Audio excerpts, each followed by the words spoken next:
इचलकरंजी शहरात नागरिकांच्या आरोग्याशी खेळ सुरू आहे का? बेकरी, हॉटेल, धाबे, पान शॉप आणि दुग्धजन्य पदार्थ विक्री करणाऱ्या आस्थापनांमध्ये भेसळयुक्त पदार्थांची विक्री होत असल्याचा गंभीर आरोप जनरल लेबर युनियनने केला आहे. याच पार्श्वभूमीवर संबंधित आस्थापनांची सखोल तपासणी करून दोषींवर कठोर कारवाईची मागणी करण्यात आली आहे. जनरल लेबर युनियनच्या वतीने आज अन्न व औषध प्रशासन विभाग तसेच इचलकरंजी विभागाच्या प्रांताधिकाऱ्यांना निवेदन देण्यात आले. इचलकरंजी हे कामगार वस्तीचे मोठे शहर असून येथे मोठ्या प्रमाणावर बेकरी व्यवसाय चालतो.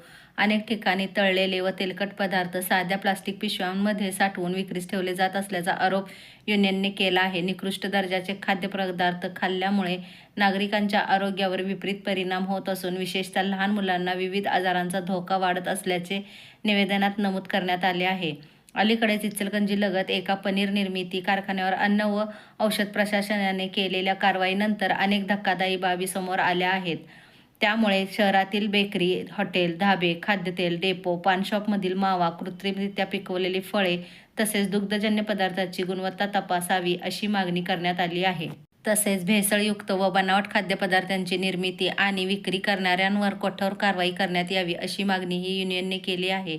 याबाबत प्रांताधिकारी कार्यालयातील राजाराम आर्गे यांनी हे निवेदन वरिष्ठ पातळीवर पाठवून आवश्यक कारवाई केली जाईल तसेच स्थानिक स्तरावरही तपासणी मोहीम राबवली जाईल असे आश्वासन दिले.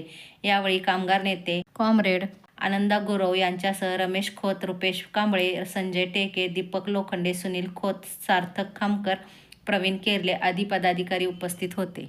इचलकरंजीतील खाद्यपदार्थांच्या गुणवत्तेबाबत उपस्थित झालेल्या या गंभीर प्रश्नावर प्रशासन कोणती पावले उचलते हे पाहणे महत्त्वाचे ठरणार आहे. अशाच ताज्या आणि विश्वासार्ह बातम्यांसाठी आमच्या चॅनलला सबस्क्राईब करा. इचलकरंजी व शहर परिसरामध्ये कामगार वस्ती प्रचंड आहे. या कामगार वस्तीमध्ये पावलोपावली बेकरी आहेत व दुग्धजन्य पदार्थ त्या बेकरीमध्ये तयार होतात.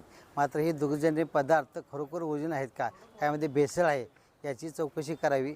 या संदर्भात याचबरोबर जी नैसर्गिक फळे पिकवली जात नाहीत, अनेक फळांना कृत्रिम पद्धतीने पिकवली जातात, त्याचा परिणाम इथल्या लहान मुलांनी किंवा इथल्या आरोग्यावर होतो.